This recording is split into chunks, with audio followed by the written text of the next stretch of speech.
اعوذ باللہ من الشیطان الرجیم بسم اللہ الرحمن الرحیم۔ السلام علیکم۔ دیکھنے والی آنکھوں اور سننے والے کانوں کا ہم اپنے چینل گلیکسی آف اسلام میں خوش آمدید کہتے ہیں۔ ناظرین کرام، جیسا کہ ہم سب جانتے ہیں کہ اللہ تعالیٰ نے اپنے بہت سے پیغمبر اس دنیا میں بھیجے۔ آج کا ہمارا موضوع ہے حضرت عیسیٰ علیہ السلام۔ حضرت عیسیٰ علیہ السلام، ان کے واقعے میں سب سے جو قابل بحث ایک موضوع ہے وہ یہ ہے کہ حضرت عیسیٰ علیہ السلام کی پیدائش۔ آج ہم اس واقعے کو تفصیل سے بیان کریں گے۔ آئیے اب اپنی واقعے کی جانب بڑھتے ہیں۔ باہر کا موسم بہت سرد ہو رہا تھا۔ سمدانی صاحب نے اپنے کمرے کے باہر کی جانب کھلنے والی کھڑکی کو اچھی طرح بند کیا اور پردہ برابر کر دیا۔ تھوڑی دیر تک ٹہلنے کے بعد وہ کرسی پر بیٹھ کر اپنے بچوں کا انتظار کرنے لگے، جنہیں وہ روز سونے سے پہلے کوئی نہ کوئی مفید بات بتایا کرتے تھے۔ سمدانی صاحب کون تھے؟ سمدانی صاحب ایک مقامی اسکول میں اسلامیات کے استاد تھے۔ اسکول میں سردی کی چھٹیاں تھیں، اس لیے وہ گھر پر بچوں کے ساتھ وقت گزار رہے تھے۔ ان کے دونوں بچے عبداللہ اور محسن انہی کے اسکول میں پڑھتے تھے۔ سمدانی صاحب کی کوشش ہوتی تھی کہ ان کے بچے تعلیمی کتب کے ساتھ ساتھ سچے اور سبق آموز تاریخی واقعات پر مبنی کتابوں کا مطالعہ بھی کریں۔ وہ جب بھی بازار جاتے بچوں کے لیے ایسی کتابیں ضرور لے کر آتے جس سے ان کے علم میں اضافہ ہو۔ اب کی بار وہ ان کے لیے بابائے قوم حضرت قائد اعظم کی زندگی پر لکھی گئی ایک کتاب لے کر آئے تھے۔ تھوڑی دیر بعد دونوں بچے ان کے کمرے میں اجازت لے کر داخل ہوئے تو ان کے پاس ان کی دی ہوئی کتاب کے بجائے ایک دوسری کتاب تھی۔ بیٹا، یہ کیسی کتاب ہے؟ سمدانی صاحب نے کتاب کی طرف اشارہ کرتے ہوئے کہا۔ عبداللہ نے کتاب ابو کو دیتے ہوئے کہا، یہ بہت اچھی کتاب ہے، اس میں مختلف پیغمبروں کی کہانیاں ہیں۔ سمدانی صاحب نے کتاب کھول کر دیکھی تو وہ بہت خوش ہوئے۔ ان کے بچے اب اپنی پسند کے مطابق بھی اچھی کتابوں کا مطالعہ کرنے لگے تھے۔ عبداللہ نے بتایا کہ یہ کتاب انہوں نے اپنے محلے کے کتب خانے سے مطالعے کے لیے جاری کروائی تھی۔ ابو، اس کتاب میں بہت کم صفحات ہیں، محسن نے شکوہ کرنے والے انداز میں کہا۔ ہم اسی لیے آپ کے پاس آئے ہیں کہ آپ ہمیں کچھ سوالوں کے جواب دیں۔ سمدانی صاحب نے پیار سے اس کے گال پر تھپکی دی اور بولے، بیٹا، آپ کی عمر کے بچوں کے لیے جتنی معلومات ضروری ہیں وہ سب اس کتاب میں موجود ہیں۔ انہوں نے کتاب ایک طرف رکھتے ہوئے کہا، لیکن اگر آپ کے ذہن میں کوئی سوال ہے تو مجھ سے پوچھ سکتے ہو۔ حضرت عیسیٰ علیہ السلام کی والدہ حضرت مریم علیہ السلام کے بارے میں کتاب میں کچھ زیادہ معلومات نہیں ہیں، بس حضرت عیسیٰ علیہ السلام کا واقعہ دیا گیا ہے۔ اب کی بار محسن نے کہا۔ سمدانی صاحب نے باری باری ان دونوں کے چہروں پر نظر ڈالی اور اینک لگا کر تھوڑی دیر تک کتاب کے اوراق الٹ پلٹ کرتے رہے، پھر ان کو مخاطب کرتے ہوئے بولے، اس کتاب میں واقعی بہت کم مواد دیا گیا ہے۔ انہوں نے کتاب بند کرتے ہوئے کہا، ایسا ہے کہ میں تمہیں حضرت مریم علیہ السلام اور ان کے پیغمبر بیٹے حضرت عیسیٰ علیہ السلام کا واقعہ اپنے الفاظ میں سنا دیتا ہوں۔ پہلے یہ بتاؤ کہ تمہیں اس کتاب سے بنی اسرائیل کے بارے میں تو معلوم ہو چکا ہوگا۔ جی ابو، بنی اسرائیل ایک بہت ہی قدیم قوم ہے۔ اللہ تعالیٰ نے سب سے زیادہ نبی اور پیغمبر بھی اسی قوم میں بھیجے۔ ان کے بارے میں مشہور یہ ہے کہ اللہ تعالیٰ سے کیے ہوئے اپنے عہد توڑ دیا کرتے تھے۔ محسن ایک ہی سانس میں بتاتا چلا گیا۔ سمدانی صاحب نے اسے تحسین آمیز انداز میں دیکھتے ہوئے کہا، بہت خوب، تمہاری معلومات اس بارے میں کافی ہے۔ اب میں تمہیں اسی قوم میں نازل کیے گئے اللہ تعالیٰ کے ایک پاک و برگزیدہ نبی حضرت عیسیٰ علیہ السلام اور ان کی والدہ حضرت مریم علیہ السلام کے بارے میں بتاتا ہوں۔ دونوں بچے سیدھے ہو کر بیٹھ گئے۔ سمدانی صاحب نے اینک اتار کر میز پر رکھی اور انہیں حضرت عیسیٰ علیہ السلام کے بارے میں شروع سے بتانے لگے۔ بنی اسرائیل کی قوم میں شامل 2 میاں بیوی عمران ابن الاسان اور حنا بہت نیک اور پارسا تھے۔ جب ان کی شادی کو خاصی دیر ہو گئی اور کوئی اولاد نہ ہوئی، تب ان دونوں نے منت مانی کہ اللہ تعالیٰ انہیں جو پہلی اولاد دے گا وہ اسے بیت المقدس کی خدمت کے لیے وقف کر دیں گے۔ یہ اس وقت کا ایک عام رواج تھا۔ ایسی منت کے نتیجے میں اللہ تعالیٰ کی طرف سے اولاد نرینہ مل جایا کرتی تھی۔ عمران کے گھرانے کا معاملہ اس کے الٹ ہو گیا، یعنی کہ اولاد نرینہ یعنی لڑکے کی بجائے لڑکی پیدا ہوئی۔ اس بات پر عمران کے گھر والے سوچ میں پڑ گئے کہ ایک لڑکی کو بیت المقدس کی خدمت کے لیے کیسے وقف کر دیں۔ اس عہد میں لڑکے کے تو اللہ کی عبادت کے لیے وقف کیے جاتے تھے، مگر لڑکیوں کو وقف کرنے کا رواج نہ تھا۔ اس سلسلے میں بزرگوں سے مشورے کیے گئے، یہاں وہاں گھومنے اور معلومات اکٹھا کرنے سے بعد یہی طے پایا کہ حضرت مریم علیہ السلام کو منت کے مطابق بیت المقدس کی خدمت کے لیے وقف کر دیا جائے گا۔ چنانچہ ایسا ہی کیا گیا۔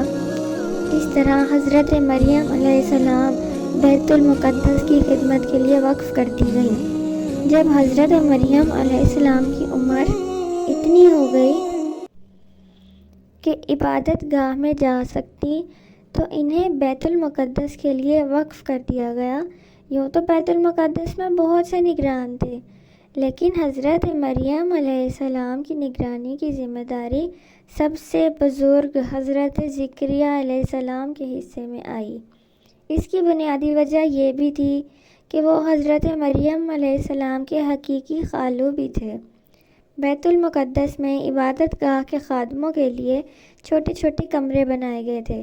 انہی میں سے ایک کمرہ حضرت مریم علیہ السلام کو دیا گیا۔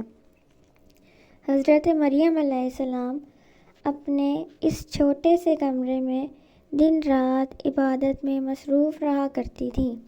چنانچہ پہلی بار کوئی خاتون عبادت گاہ کے خادموں میں شامل ہوئی تھیں، اسی لیے حضرت زکریا علیہ السلام بے حد احتیاط کر رہے تھے۔ اس کمرے میں حضرت زکریا علیہ السلام کے علاوہ کسی کو بھی داخل ہونے کی اجازت نہ تھی۔ حضرت مریم علیہ السلام کے کھانے پینے کا سامان بھی حضرت زکریا علیہ السلام ہی وہاں پہنچا دیا کرتے تھے۔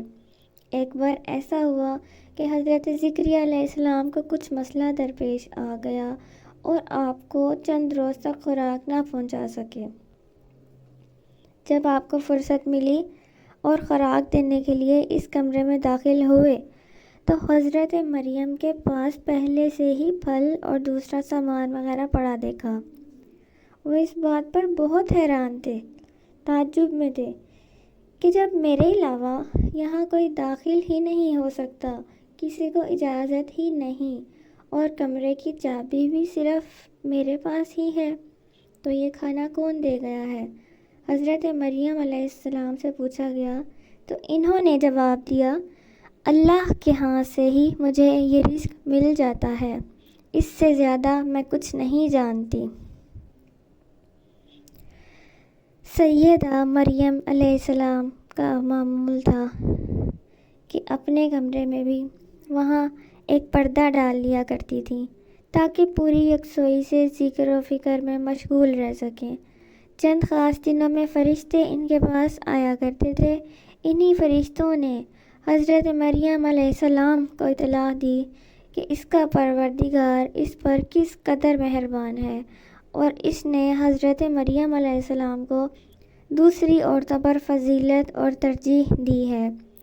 ایک دن حضرت جبرائیل علیہ السلام ایک نوجوان اور خوبصورت مرد کی شکل میں اسی پردہ کے مقام پر نمودار ہو گئے۔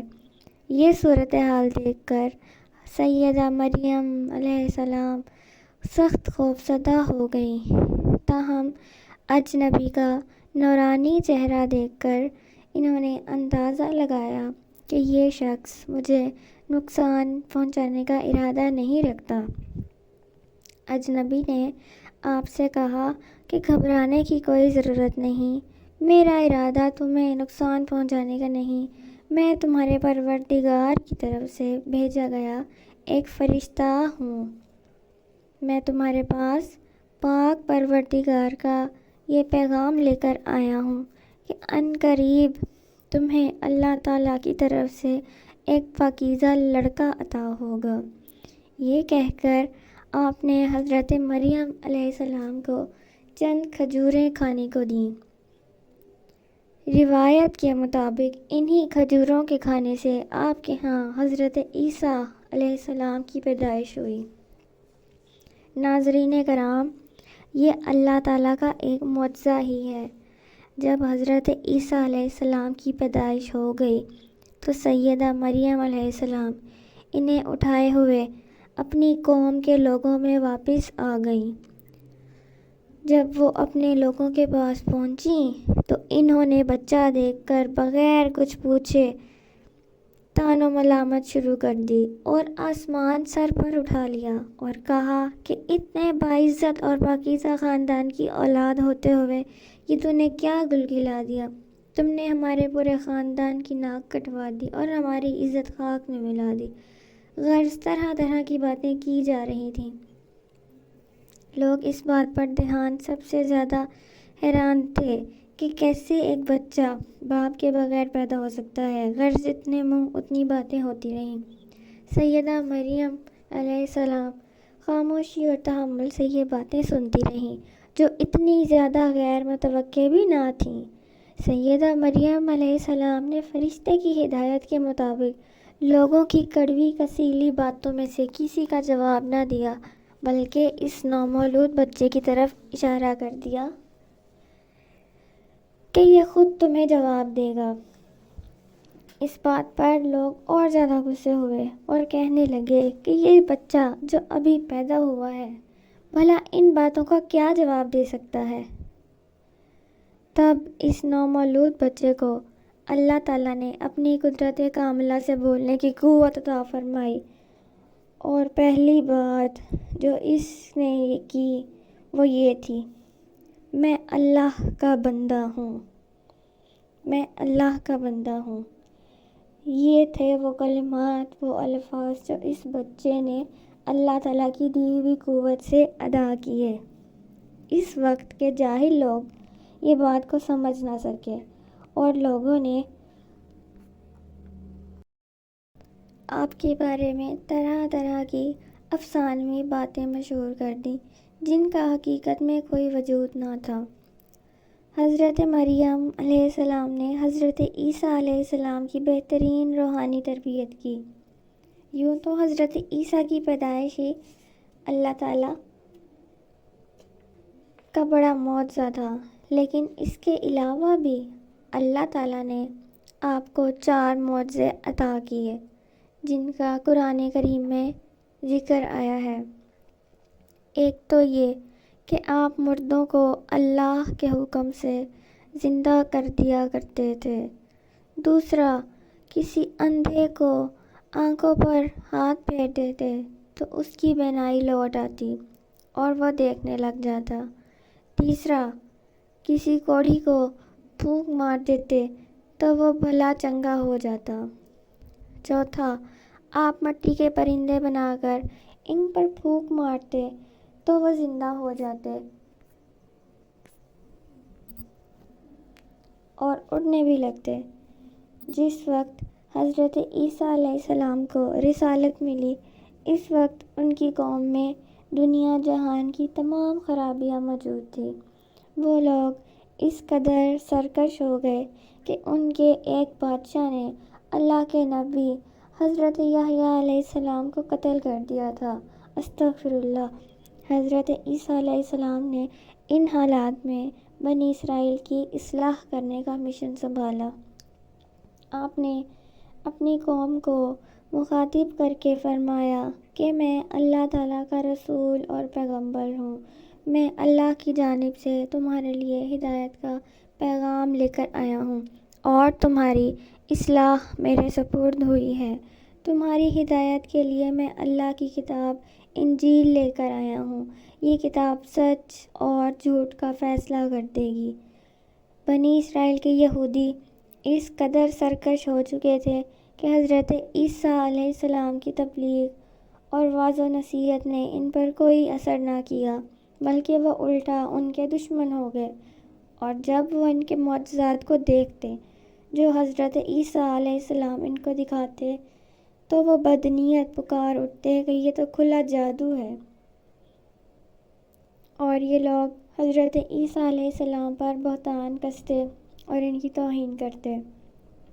اس کے باوجود اللہ کے چند نیک بندے ایسے بھی تھے جو آپ پر ایمان لے آئے، لیکن ان کی تعداد بہت کم تھی اور وہ تھے بھی غریب اور مزدور لوگ، مگر مختلف روایات میں ان کو حواریوں اور انصار اللہ کے لقب سے یاد رکھا گیا ہے۔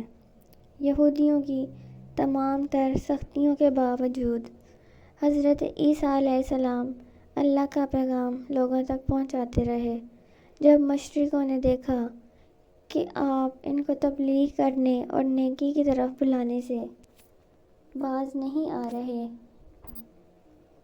تو ان کے نمائندے بادشاہ وقت کے دربار میں حاضر ہوئے اور کہا کہ یہ شخص ہمارے لیے ہی نہیں بلکہ آپ کی حکومت کے لیے بھی سخت خطرناک ہے، اس لیے اس کا خاتمہ کرنا نہایت ضروری ہے۔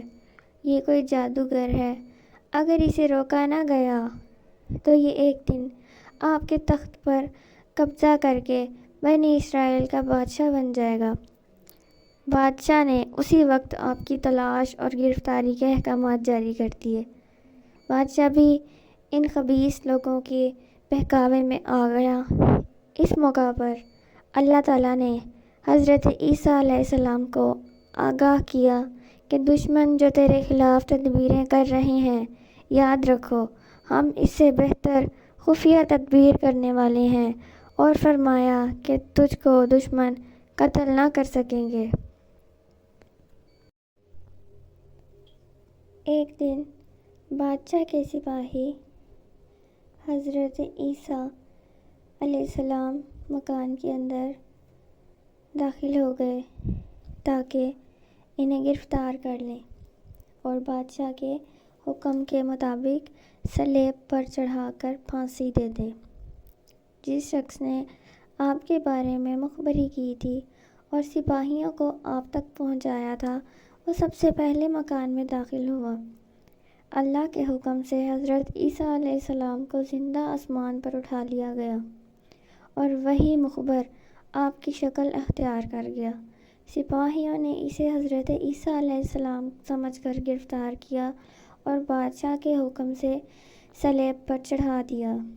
اللہ تعالیٰ نے قرآن حکیم میں فرمایا ہے کہ نہ تو حضرت عیسیٰ علیہ السلام ابن مریم علیہ السلام کو قتل کیا گیا ہے اور نہ سولی پر چڑھایا گیا ہے، بلکہ اللہ تعالیٰ کی خفیہ تدبیروں کے باعث اصل معاملہ مشرکین پر مشتبہ ہو کر رہ گیا۔ اور جو لوگ یہ کہتے ہیں کہ انہیں قتل کر دیا گیا، ان کے پاس اس کی کوئی دلیل نہیں، وہ اٹکل پچو باتیں کہہ رہے ہیں۔ انہوں نے یقیناً حضرت عیسیٰ علیہ السلام کو قتل نہیں کیا، بلکہ اللہ نے انہیں اپنی جانب اٹھا لیا، اور اللہ تعالیٰ ساری دنیا کا خالق و مالک، غالب حکمت والا ہے۔ سمدانی صاحب نے اپنی بات ختم کی تو دونوں بچوں کے چہروں پر ایسے تاثرات تھے جیسے انہیں اپنے سوالوں کے جواب مل چکے ہوں۔ اس کا مطلب ہے کہ آپ کی پیدائش اللہ تعالیٰ کا معجزہ تھا، عبداللہ نے کہا۔ سمدانی صاحب نے اپنے سر کو اثبات میں ہلایا اور بولے، چلو اب مجھے گلاس پانی پلاؤ اور سونے کی تیاری کرو، کل ہم ملیں گے نئے واقعے کے ساتھ۔ ہاں جی ناظرین کرام، آج کا ناول پورا ہوا چاہتا ہے۔ اگر آپ کو ہماری یہ انفارمیشن پسند آئی ہو تو مہربانی کر کے ہمارے چینل کو لائک کریں، سبسکرائب کریں۔ شکریہ۔ مزید ایسی ویڈیوز دیکھنے کے لیے ملتے رہیے ہمارے چینل پہ، گلیکسی آف اسلام۔ اللہ حافظ۔